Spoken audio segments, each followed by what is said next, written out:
and we are now live from the floor of Lucas Oil Stadium. You just saw me with Joey Royale, the man behind the mask. Now we are going to talk to Wayne Snyder, the man behind the beard. Wayne, thank you very much for being on our little program as we wander around here. No. Thank you, Michael. Thanks for having me on. I know you're really looking forward to this, so we'll try to make this as painless as possible. I'll get through it. I'll survive. So before Joey and I were talking about how unique Goodman Games is, it very much has that DIY mentality that a lot of companies don't.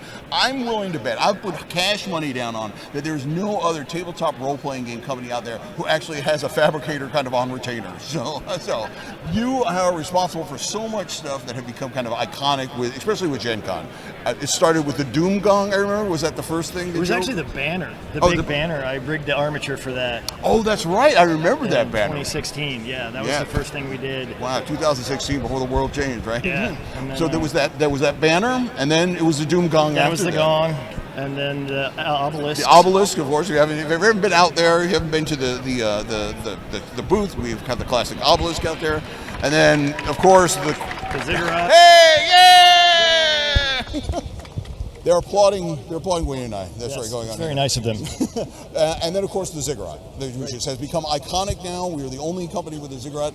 I think Upper Deck, they actually built an Upper Deck, but it's elevation envy as far as there is a two-story castle in the exhibit hall somewhere too. Oh yeah, which is probably what I'll be building next year.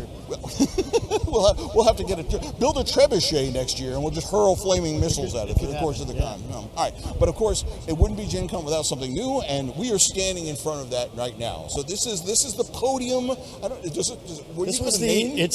Joseph asked me to make a wizard tower podium dice tower. Like you do. So that's what I did. All right. So this has officially become now tournament stuff. So this is going to be appearing at every tournament. So we get somebody up here to expound upon how things are going here. It does have some Dying Earth flair to it. That's why it's red, to go with the whole theme of all the book covers and stuff. Right. Because you can't have a Dying Earth without, of course, some It's got a little more whimsy to it with the faces and faces. I mean, this was trying to kind of copy a lot of Doug's style. Mm-hmm. It's really crucial to Goodman Games. Trivia fact that not everybody may know here. In fact, when I first met you, you were introduced me as Doug's brother. Yes. Because we were trying to sneak you into the exhibit hall, I believe, right? I may have been wearing a badge that was not mine. Yes. So what is your background that you were able to do all this? I mean, I completely forgot to mention the Wizard Van. I mean, I know if you get the yearbook this year, we have pictures of the kind of transformation of the Wizard Van from like the tetanus van back to the Wizard Van, right? Still a little tetanusy. But I know you had some comments of that. That was like it's always kind of unnerving to cut the hole in the ceiling is something you're going to be driving around in. Right. So what is your background that allows you to cut the hole of the ceiling of a van I don't know. I just do stuff. A lot of these props come from a fact that I worked in an amusement park, in a sign shop where we did build 3D props. Right. A lot of animals and anthropomorphic creatures that are like, you must be this tall to go on the thing. And we build 3D billboards. So I learned a lot of stuff from a man named Matt Rusnick, who has passed, but he was a genius. Mm-hmm. And he built all of these things and painted them, and I learned a little bit from him, and that's what I've been using. They asked me to do the banner, but they didn't know that I could do this stuff. And so when he asked about the gong, it turned out really well. And Were you always like creative a kid? Were you always like busy with your hands? I went to art school. Oh, there you go. I graduated from art school. What was your area of expertise? Were you doing sculpture? Were you doing? I got in with painting, but I graduated with film and video. Oh, okay. I was making a lot of videos, but now I'm a landscaper because that's what happens when you go to art school. So. Yeah, I know. I'm aware of it. As I always say, I got involved in the role-playing industry through a series of unfortunate and bad business decisions, right? And it's like So this is a lot of it's grown up in Appalachia, where you learn a lot of things because you have to fix your own stuff. So my dad built our house, that kind of stuff. So I learned a lot from him, just watching him. So I just have a bunch of odd skills that are usable for stuff like this. Next thing you know, you're got wizard vans and you got the podium here. Change the transmission out in a van. You can build a wizard tower, dice tower, podium, a ziggurat that collapses onto a pallet, like. So this is what we're talking. This is basically there's a lot of this is wood and it feels like the plywood base and with this is plywood up here with resin over it. Actually epoxy. And this is insulation styrofoam that's carved. A lot of the carving was done with a Dremel and then sealed with epoxy and latex gloss matte finish. This is a little bit of everything down here on the bottom, the dice tray part. Because this is a fully functional dice tower. I mean, this is not exactly the thing you want on your table at home, but I mean, when you're on Lucas Oil Stadium and you got, I don't know, it's like 6 people playing games here or something like that.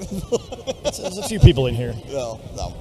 So do you have any idea, or is Joe still percolating on idea for what he's going to make you do? He hasn't asked me yet. Yeah, I have one less glamorous mission, which is to build some shipping crates to put this stuff in, so it stops getting banged up in the warehouse. Right. And we'll probably do that this winter, but we haven't come up with any new exciting products. So if you had your wherewithal, you say, Joe, cut me a check. Give me a blank check. I want to make something DCC. What do you think you would do?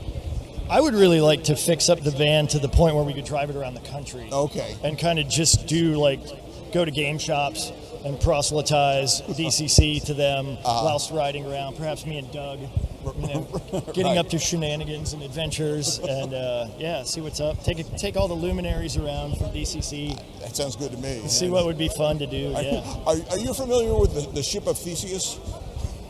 Okay. Is that the one that comes back and it's not the same ship? No, there's an old philosophical argument. It's like the ship of Theseus has dry rod. They start replacing. Oh yeah, that's dry what I mean. Yeah, that's actually the way the van is. Because at one point, does it stop being the ship of Theseus and become an all-new vehicle? The van has gone through a new axle, rear differential, water pump, fuel pump, radiator, all the brakes, 2 transmissions, the distributor, the carburetor, the air cleaner, and all the spark plug wires. And probably some other stuff. You're on a first name basis with the guys down the auto parts store, right? Yes, they love me. They send me coupons.